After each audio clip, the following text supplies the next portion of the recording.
President Trump has again threatened Iran, demanding Tehran act quickly to agree a peace deal amid stalled negotiations.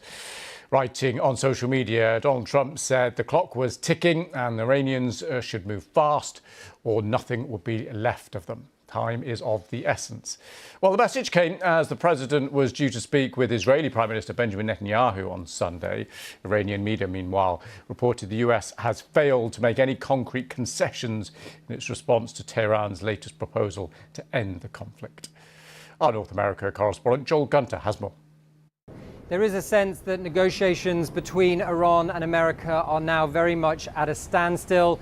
The two sides have been passing these memos essentially back and forth, trying to find some common ground for negotiations, but making seemingly no progress. President Trump said that he had ripped up the latest Iranian offer after reading just one line. And the Iranian state media reported today that the latest US offer had contained no serious concessions. Now we have this threat from President Trump to wipe out Iran. It echoes that terrible threat he made last month to wipe out the country's entire civilization. And there are reports that both the US and Israel are preparing new attack plans, and we saw this morning a drone strike at a nuclear facility in the UAE. No radiation risk, apparently, and no one blamed, but certainly contributing to a sense of rising tensions. Now, President Trump has made these kind of threats before, of course, and then backed down, but it reflects a really serious and apparently growing frustration that he has been unable to extricate himself from this unfinished and unpopular war with anything he can really sell back home as a win. And there is also no sense at the moment that the economic hardship for ordinary Americans is going away. Thanks to Joel for that. Now, the price of oil remains elevated. International benchmark crude futures priced now at around $111 a barrel, something that is being felt in economies right around the world, of course, amid rising concerns in energy markets as the summer season with its elevated fuel demands approaches. Sally Bundup is with me here. Hi, Sally. So what do we read into this current price?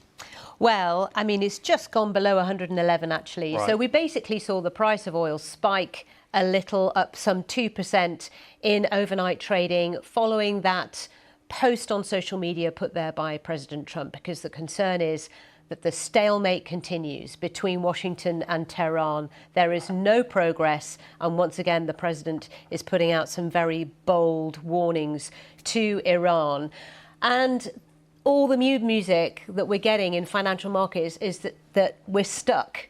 The Strait of Hormuz is shut, and therefore oil is not going to be flowing anytime soon. And that's a real concern, and therefore we see the price of oil go up. Interestingly, we've got G7 finance ministers gathering very soon today in Paris. So we can bring you some live pictures now of preparations for that. We've seen Christine Lagarde arrive already. She's the head of the European Central Bank. We've seen France's finance ministers speaking to the press. They're the hosts. So it's central bank governors and finance ministers, and they're going to be talking about this very problem. The strait is shut to all intents and purposes, and that has inflationary pressure on their economies, but all economies globally. And what can they do about it, though? They'll be there talking about it. What levers can they pull? Well, exactly, Lewis. At the end of the day, they can't reopen that strait. If anybody could, President Trump would have tried that one already. What they're talking about is, OK, what can we do if this is even more prolonged than we expect? What emergency measures can we put in place? What reserves have we got available to us? And what can we do to support households and businesses in the meantime? And as far as Rachel Reeves is concerned, she already promised last week she'd be announcing something this week for help for households and businesses. But I mean, inventories around the world, they're getting lower and lower with every day that goes by. And for some economies around the world, certainly in Southeast Asia, I mean, they're net oil importers, so they are really feeling the pain at the moment. We'll have a lot more on this in business. Sally, thank you very much for that.